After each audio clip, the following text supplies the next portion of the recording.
नासिक के मालेगांव में अक्टूबर महीने में 10 लाख के नकली नोट चलने का मामला सामने आया था। जिन लोगों ने नकली नोट चलाने की कोशिश की उन्हें मालेगांव पुलिस ने रंगे हाथों पकड़ लिया और जेल में डाल दिया। जांच के दौरान पता चला है कि राज्य के बाहर और अमरावती जिले के धरनी का रहने वाला दिनेश गोरेन नाम का युवक इसमें शामिल था। इस बीच धरनी में संदिग्ध युवक की कॉल सीजीआर से मूर्तिजापुर में शिंदे शिवसेना के तालुका प्रमुख दीपक पाटिल डंडाले के संपर्क का पता चला है। नासिक की मालेगांव ग्रामीण पुलिस ने दीपक डंडाले से पूछताछ की। बताया जा रहा है कि जांच के बाद डेंडेल को जांच अधिकारी ने नोटिस जारी कर समय समय पर पेश होने का आदेश दिया है। काल नेमकं मतमोजणी प्रक्रिया संपल्यानंतर रात्रीच्या सुमारास नाशिक विभागातील पोलीस या ठिकाणी आले होते आणि आपल्याला चौकशीला घेऊन गेले असं आम्हाला माहित पडलेलं आहे। काय नेमका प्रकार आहे हा? नेमकं कशाच्या चौकशीसाठी त्यांनी नेमले? या संदर्भात मला ते काही माहिती नाही आहे।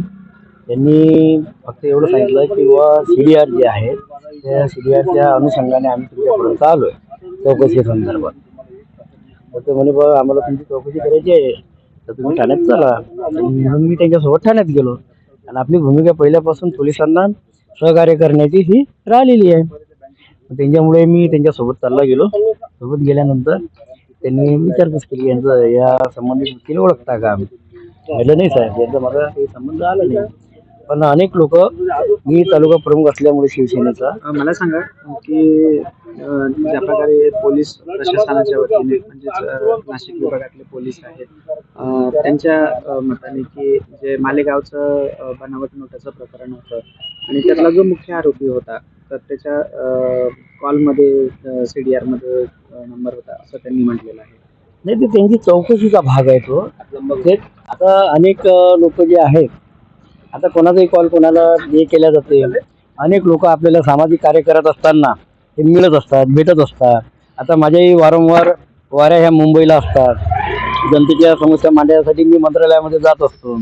आरोग्याचे काही विषय असले तर जे हॉस्पिटल वगैरे या ठिकाणी एखाद्या रुग्णांना ॲडमिट करणे त्यांना ते एखाद्याला कसा लाभ मिळवून द्यायचा आहे तो लाभ मिळवून देणे हे कामं करत असताना अनेक लोकांशी संबंध पडतात।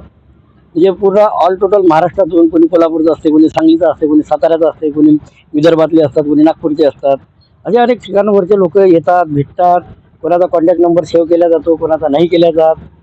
तर एखाद्याने कॉल केलाही असेल आणि त्या अनुषंगानं ते माझ्याकडे चौकशीसाठी आले होते। त्यांनी सांगितलं यांचा तुमचा काही संबंध आहे सांगा आणि ते एवढ्या संदर्भात फक्त त्यांनी मला विचारपूस केली आणि मी त्यांना विचारलं की या संदर्भात काही कोणता विषय आहे का साहेब? काही नाही म्हणजे तो आमचा एक चौकशीचा भाग आहे आणि तेवढ्यासाठी आम्ही तुमच्याकडे आलो म्हणे। बस बाकी याच्या पलीकडे दुसरा काही विषय नाही। एवढी चौकशी करून ते निघून गेले। मला सांगा पाटील काय नेमकं पोलिसांनी केलेला चौकशी करता तुम्हालाच का मिळलं? आता तो एक त्यांच्या चौकशीचा भाग आहे त्यामध्ये आपण तर त्या पोलीस खात्यात नाही आहे। परंतु त्यांनी विचारपूस केली ते म्हणाले की बा या संदर्भात बा तुमचा काही असेल तर सांगा आम्हाला काही वगैरे आणि सीडीआरमध्ये यांचा कॉन्टॅक्ट तुम्हाला कसा काय? ते म्हटलं साहेब असंख्य लोक येतात यवतमाळ नागपूर समजा अनेक ठिकाणावरून लोक येतात माझं हे होते तर प्रत्येकाची माझा संबंध पडतो। कुठं अपघात होतो रोडवरती त्यावेळेसही मी मदतीसाठी धावतो आणि त्यांनी जो मला विषय मांडला तर सर म्हटलं मग मी जर असा काही विषयामध्ये असतो तर म्हटलं या अशा टिनाच्या घरामध्ये मी राहिलो असतो काय? आज अख्ख्या मूर्तिजापूरमध्ये कुठल्याही नागरिकाला विचारा कुठल्याही पोलीस स्टेशनला विचारा की मी कुठल्या एखाद्या 2 नंबरच्या धंद्यामध्ये कधी आहो का?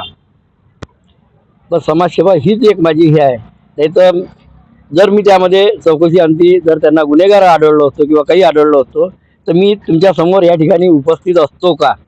हा तुम्ही तुमच्या मनालाच प्रश्न विचारू शकता।